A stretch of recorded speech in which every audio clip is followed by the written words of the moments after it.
Class 10 CBSE 2016 में आया हुआ है। ये बहुत डरावना सा क्वेश्चन है, बच्चों को बहुत ज़्यादा डर लगता है इस क्वेश्चन से, लेकिन ये बहुत इजी क्वेश्चन है और इम्पॉर्टेंट भी उतना ही है।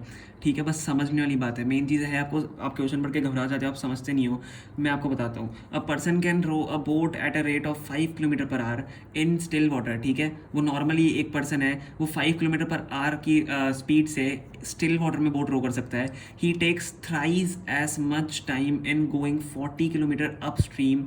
ठीक है, as in going 40 kilometre downstream. Upstream मतलब पानी जब आप जा रहा है, ठीक है, जब पानी जा रहा है तो अपस्ट्रीम मतलब आप पानी की उल्टी डायरेक्शन में जा रहे हो, और डाउन स्ट्रीम मतलब आप पानी की सेम डायरेक्शन में जा रहे हो। ठीक है, find the speed of stream. तो हम सबसे पहले क्या करते हैं, हम स्पीड ऑफ जो हमें फाइंड करना है उसको एक्स मान लेते हैं। हमेशा ये करना, जो भी आपको फाइंड करना है उसको एक्स मान लो। ठीक है, let the speed of stream be x kilometre per hour. ठीक है, अब हमें क्या दिया हुआ है, सबसे पहले तो हम निकालेंगे speed of the boat rowing up stream and speed of the boat rowing down streams. और हमें क्या दिया हुआ है यहाँ पे 5 किलोमीटर पर आवर आपको नॉर्मल उसकी स्टिल वाटर में स्पीड दी हुई है। तो हम यहाँ पे क्या निकालेंगे, सबसे पहले speed of the boat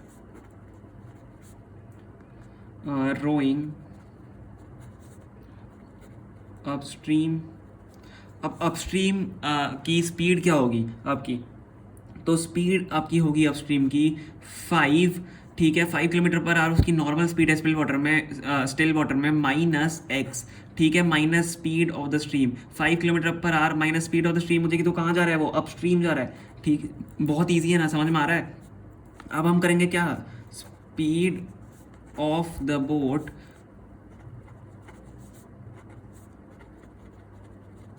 rowing down stream.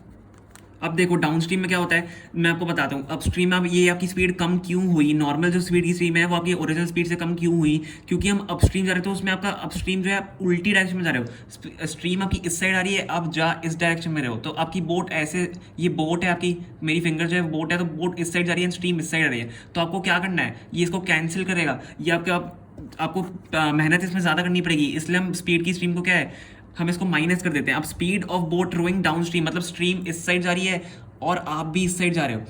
Stream इस साइड जा रही है, आप भी इसके साथ साथ जा रहे हो, मतलब आपकी स्पीड क्या होगी, बढ़ जाएगी ना। स्पीड ऑफ स्ट्रीम तो है ही, उसके साथ साथ आपकी भी जो स्पीड है 5 किलोमीटर पर आवर वो भी बढ़ रही है, वो भी साथ में आ रही है। तो 5 plus x kilometre per our नहीं हो जाएगा ये। स्पीड ऑफ स्ट्रीम के साथ साथ आप अपनी बोट भी रो कर रहे हो, तो स्ट्रीम आपकी स्पीड बढ़ती जा रही है, आपकी स्पीड साथ साथ में बढ़ रही है। तो ये आपका इसका ये होगा 5 plus x kilometre per hour.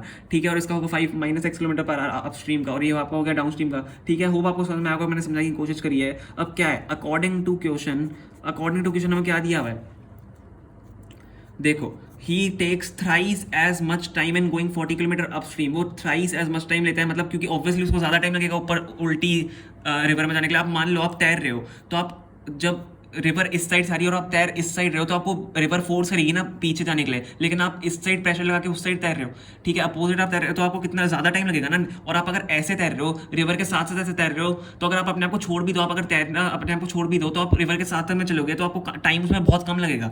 ठीक है, और फिर साथ साथ में आप अपनी स्पीड से भी जा रहे हो, तो टाइम आपको बहुत कम लगेगा। तो हमें क्या दिया हुआ है कि अब अगर हम अपस्ट्रीम जा रहे हैं, तो हमें थ्राइस एज मच टाइम लग रहा है एज गोइंग डाउन स्ट्रीम, और 40 किलोमीटर आपको जाना है। ठीक है, तो हम यहाँ पे क्या करेंगे, अकॉर्डिंग टू क्वेश्चन, तो थ्राइस एज मच टाइम आपको लग रहा है अपस्ट्रीम जाने में, ठीक है, देन डाउन स्ट्रीम। तो थ्राइस हम किसका करेंगे, डाउन स्ट्रीम का करेंगे, इज इक्वल टू 40 अपॉन, अब मैंने 40 क्यों किया मैं आपको बताता हूँ, 5 माइनस एक्स। ये 40 इसलिए हुआ है, 40 आपको 40 किलोमीटर जाना है, तो this is distance upon speed. हमें टाइम निकालना है ना, हमें टाइम दिया हुआ है, ये टाइम दिया हुआ है हमें, थ्राइस एज मच टाइम। तो टाइम हम यहाँ पे लिख देते हैं, time is equal to distance upon speed आपका होता है, तो मैंने डिस्टेंस अपॉन स्पीड का ही फॉर्मूला लगाया, दिस इज टाइम।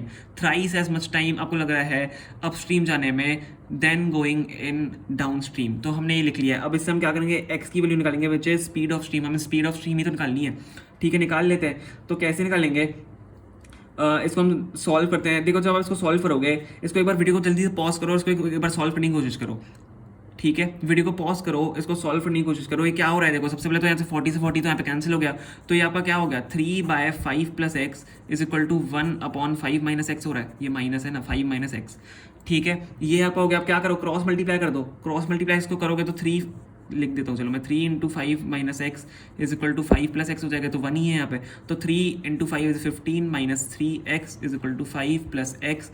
एक्स को आप इस साइड ले आओ, ठीक है, या एक्स को उस साइड ले आओ, 5 को इस साइड ले आओ, 15 minus 5 is equal to x plus 3x आपका यहाँ पे हो रहा है, ठीक है, यही हो रहा है। तो 4x इज इक्वल टू 10 के बराबर आ रहा है, 4x इक्वल टू 10, तो x की वैल्यू आपकी यहाँ से क्या आ गई 10/4 एंड x की वैल्यू ये डेसिमल में आ सकता है, ध्यान रखना। अगर आपका ऐसा आंसर है तो घबराना मत, ठीक है, इसको बस डिवाइड कर देना। आप इसको जब डिवाइड करोगे तो 2.5 kilometre per our will be और करेक्ट आंसर, ये 5 है, ठीक है, 2.5 किलोमीटर पर आवर। तो स्पीड ऑफ स्ट्रीम हमने यहाँ पे निकाल लिया है बहुत ईजी तरीके से।